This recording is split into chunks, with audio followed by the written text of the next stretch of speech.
আসসালামু আলাইকুম শাহেখ, বাংলাদেশ থেকে বলছি। ওয়ালাইকুম এক আসসালাম মাস আগে রহমতুল্লাহ আপনার সাথে বরকাত। জি জি জি, বিবাহের জন্য বলেন। দোয়া আমাদের বিবাহ হুম, সম্পূর্ণ হয়েছে আলহামদুলিল্লাহ। আমাদের আলহামদুলিল্লাহ। দাম্পত্য জীবন যেন সুখের হয়, দোয়া করবেন। বারাকাল্লাহু লাকুম ওয়া বারাকা আলাইকুম ওয়া জামা বাইনাকুম ফি খাইর। আমাদের বিবাহ বেদাতি নিয়মেই সম্পূর্ণ হয়েছে, কেননা আমি একা মেয়ে শুধুমাত্র। আমাদের সমাজে আহ আমি লোকদেরকে বুঝাইছি, আমার বাবা মা আত্মীয় স্বজনদের বুঝানোর পরেও তারা মানেনি, বা বিবাহটা সহি আকীদার নিয়মে হয়নি। করেন। আমার খালু অলি হিসেবে আমার বাবার অনুমতিক্রমে বাবা ছিল উপস্থিত। উকিল। তো এখানে উকিল। আমার কিন্তু অসুবিধা নেই, আল্লাহ যেন বাবার অনুমতি আছে। বাবার যখন অনুমতি আছে ইনশাআল্লাহ অসুবিধা নেই। বিদআত করলে ইনশাআল্লাহ বিয়ে হয়ে গেছে। বিবাহের মৌলিক বিষয়গুলো যদি ঠিক থাকে, ইজাব কবুল ঠিক আছে, অভিভাবক অলি আছে, তাহলে ইনশাআল্লাহ তাআলা বিবাহ হয়ে গেছে। শেখ আল্লাহ যেন বরকত দান করেন জি শেখ, আমাদের ইনশাআল্লাহ। জন্য দোয়া করবেন। প্রশ্ন হচ্ছে আল্লাহ বরকত দান করুন। মাগরিব। আর কোনো প্রশ্ন আছে? জি শেখ, আমার আরেকটা কোশ্চেন আছে। মাগরিবের নামাজে আমরা 3 রাকাত ফরজের 2 রাকাত সুন্নত পড়ি, তারপরে 2 রাকাত নফল নামাজ পড়ি। এই 2 রাকাত নফল নামাজ এটা কি বেদাত? আমি গত দিনে মাগরিবে একটা মাগরিবে শরিয়া কেদার মাগরিবে মাগরিবের 2 রাকাত নফল নামাজ যে পড়ি, এই নামাজটা কি বেদাত? আমি গতদিনে এক সহি আকীদার আলেমের বক্তব্যে শুনছি এই নামাজটা বেদাত।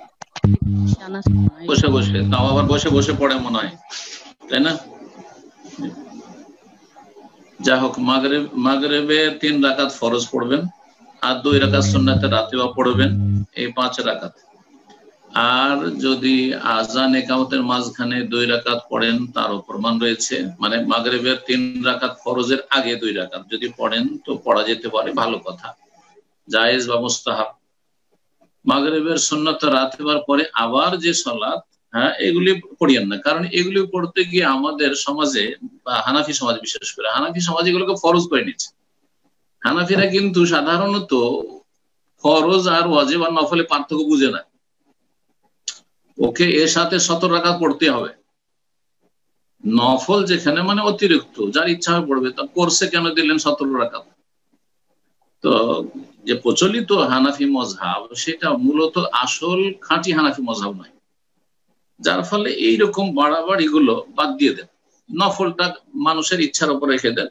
আর নফলের কোনো ইয়ে নেই, পরিমাণ নির্ধারিত নেই, লিমিটেশন নেই যে এই 2 রাকাত নফল, 4 রাকাত যেদিন পড়বেন পড়েন, আপনি ফিরে আছেন খুব পড়তে থাকেন, আর না হলে পড়িয়েন না আপনি।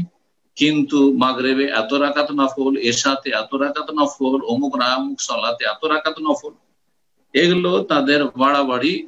এগুলো সমাজ থেকে উঠিয়ে দেওয়া উচিত, না হলে সমাজ ভুল বুঝছে।